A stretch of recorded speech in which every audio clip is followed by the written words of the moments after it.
Welcome to the Lifting the Mask Podcast, presented by Explore Paintball and our sponsors, Imaginary Sponsor 1, Made Up Sponsor 2, and Unbelievably Made Up Sponsor 3, and our unofficial sponsor, GQPaintball.com.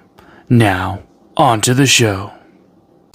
Hallo, willkommen beim Lifting the Mask Podcast.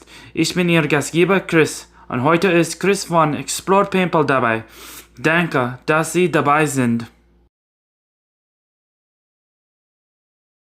Was? Das für kein deutscher Podcast ist? Ich werde dann auf Englisch.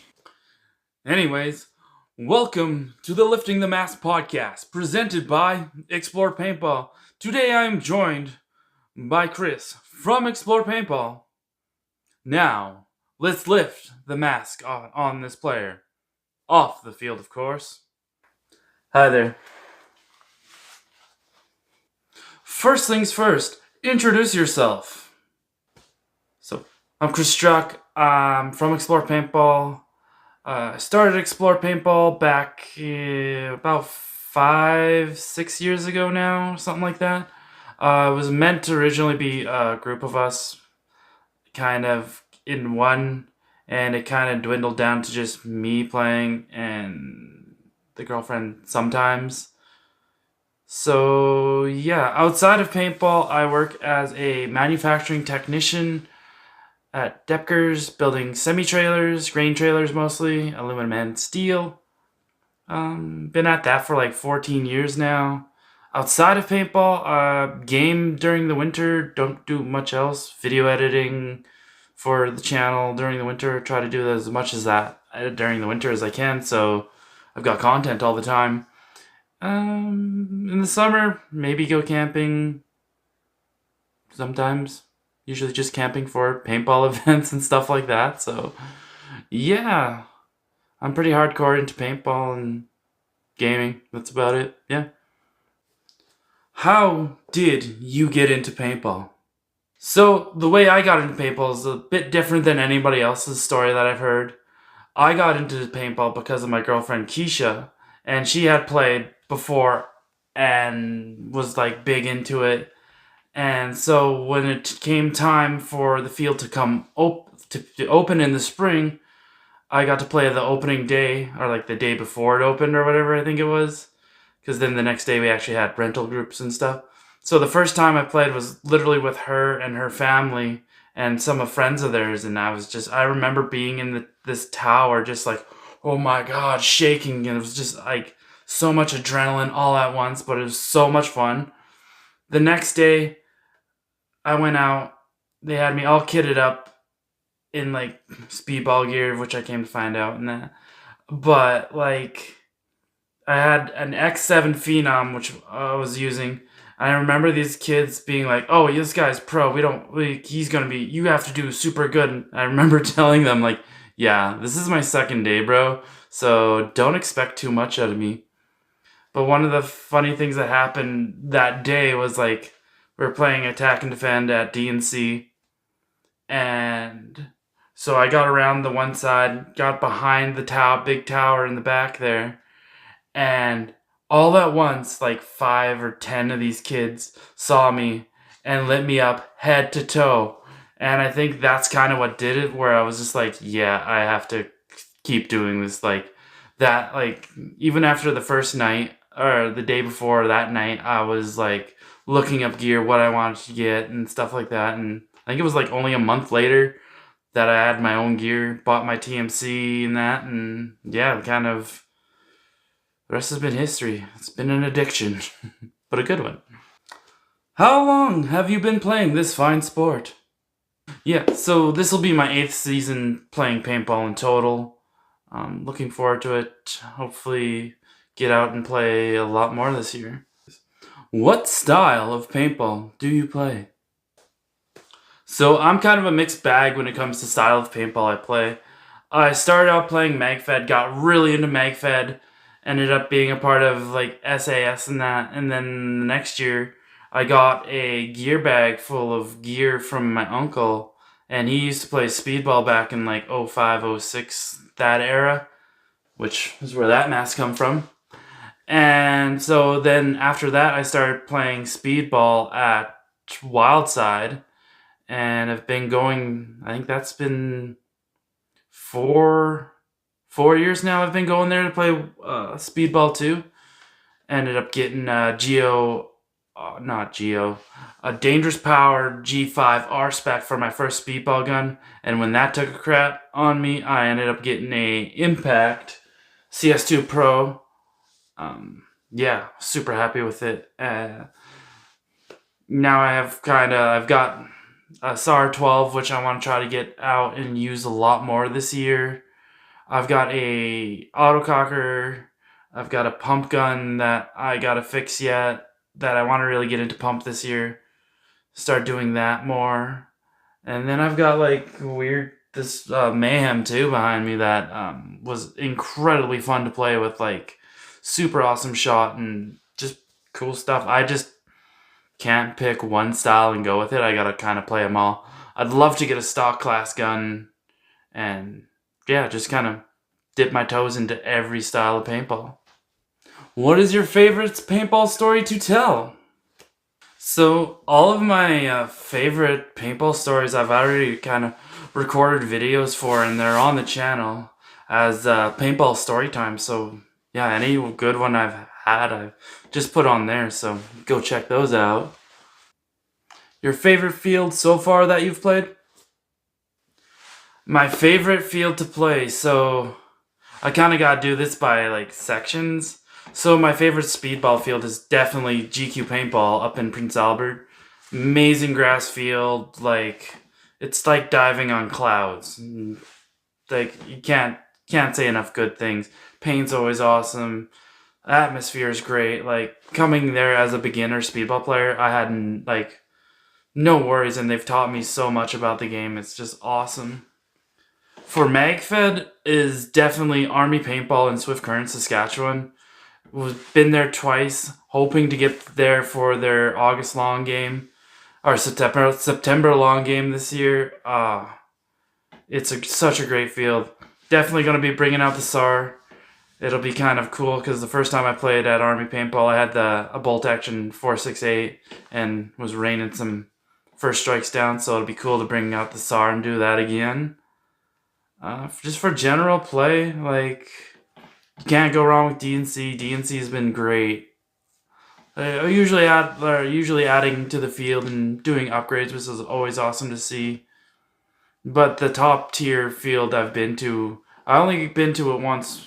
Want to try to get down there again is Prairie Storm in Moose Jaw. Went there for their D-Day game. I think I need to start bugging them to start doing a D-Day game again because we need more big games here. But yeah, those are kind of my top fields. What makes a good field to you? So what makes a good field to me is, for a speedball field, good grass or good playing surface that you're not going to destroy yourself on. Bunkers are good and that, and overall, for rec fields, new and exciting field, additions to the fields and stuff like that, gotta be somewhat challenging of a field to play, make you think a little. Safety has to be good. Don't want to be uncomfortable on the field because that's no fun. They gotta have good paint storage too. If you're not taking care of your paint, you're not taking care of your players. Atmosphere is huge at a field. If you're kind of feeling shunned, it's not fun to be there. Warm, welcoming fields are always the best. You're just joking around with everybody. Yeah, that's really what makes a good field, is the community around it. What has kept you playing paintball for as long as you have? So what has kept me playing for so long is really the community. I've made more friendships in paintball than I have anywhere else. I was big into the car scene here for a while and tried to make a thing of that, but it really just wasn't that great. But once I came to paintball and started talking to people and stuff, and the community is so tight knit and awesome that you got a problem with your marker, people will help you. You need questions about gear or anything like that. The community is what really keeps me going. And it's just awesome. Like, you can't beat it. Like, you cannot beat it. Like, I don't know any other hobby, sport, or anything like that that has this good of a community. What are the key things to make yourself better at paintball? So the things that I think that make that make myself better at players, just playing more. I watch a lot of podcasts, well, listen to a lot of podcasts, watch quite a bit of paintball as well. Like, always trying to do either like doing drills or stuff, just having time with the gun. And there's no better way to get into shape for paintball by playing paintball. Like, I feel the more paintball I play, the better I get, because it's just the easiest way to get better at it. What is your favorite marker that you use? So my favorite marker, I kind of got like a handful of favorites because I can't shoot just one. Overall, probably my Trilogy autococker. Definitely want to get like a higher end cocker eventually because they're just too damn fun and they're so accurate. Like, and just the sound is too fun. Like, the sound is just. For speedball is my CS2 Pro, Impact CS2 Pro. Thing's been super good to me. Like, awesome marker. MagFed, my trusty TMC. Done a few upgrades to it, so it's pretty nice, decent. Otherwise, like my SAR, love that gun because technically that's the first paintball gun I remember seeing. So it's just awesome to have that gun for the sentimental value alone. Otherwise, the PGI Mayhem that I have, that thing was a lot of fun to play with. The day I used it, it was a little too cold, so definitely got to bring it out in the spring in nicer weather and play with that one some more. What marker is your next purchase? The next marker I want to purchase, I saw a few days ago that WGP, I always get that mixed up. WGP is coming back and they're going to be producing some carnivore bodies. So if I can snag one of those up and build a cocker, that's like the ultimate wish list right now. Otherwise, PGP, pump pistol, or something else from the 80s. Like a Splatmaster would be pretty cool. Automag. Oh, what else was there? Just anything weird and funky that wasn't very many produced. Those are kind of what I'm looking to buy next. Wouldn't mind an EMF 100 or EMG. Yeah, EMF 100, but I've got a dedicated first strike gun and a dedicated round ball gun, so don't really need it, but they're just really cool and super accurate. So yeah, there's a few things on the list right now. What marker or gear did you sell that you wish you never sold? I haven't really sold anything yet. I've only sold one gun, and that was a Tippmann A5 that I got in a gear bag. I just didn't know when I was going to use it. Don't really regret it, but I could have used it for, like, if I brought somebody out, and that could have just been a gun for them. That's about it. Otherwise, I've kind of kept everything like a paintball pack rat, yeah.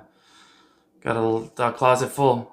It was spread around this room, but I confined it to a closet just because kind of need the extra bed in. I don't think people want to sleep in a paintball room. Yeah. What has been your best moment playing paintball? For my best moments in paintball, probably getting on SAS because at the time they were a big scenario team, MagFed team, or whatever you want to call it. They've since kind of dropped off, which is kind of sad to see, but it is what it is. Life gets in the way sometimes. Otherwise, getting on Wildside, that's probably my best moment because all the guys on Wildside are awesome. Like, I look forward to those weekends probably the most in the summer, is playing with those guys. Always sad to leave, like so sad to leave. Every time it's like, but there's always the next weekend, so yeah. What has been your worst moment playing paintball? For my worst moments in paintball, I really haven't had too many. Probably just the days where stuff didn't want to work out, like every shot you take misses, or like gun problems when that has happened. Hasn't happened too often, but like you can always, when you break paint in any marker, it's just like, oh no, I have to go clean that when I get home, and you got to do it right away, or else you're gonna let it sit there for like ever and just be super gross, and I just can't let that happen to my gear. So yeah, anytime I probably break paint in a gun in the breech and create a giant mess. Yeah, that's about it. You can't really have too much of a bad day playing paintball in my mind. What is your favorite pro team, past or present? For my favorite pro team, it kind of comes down to a few.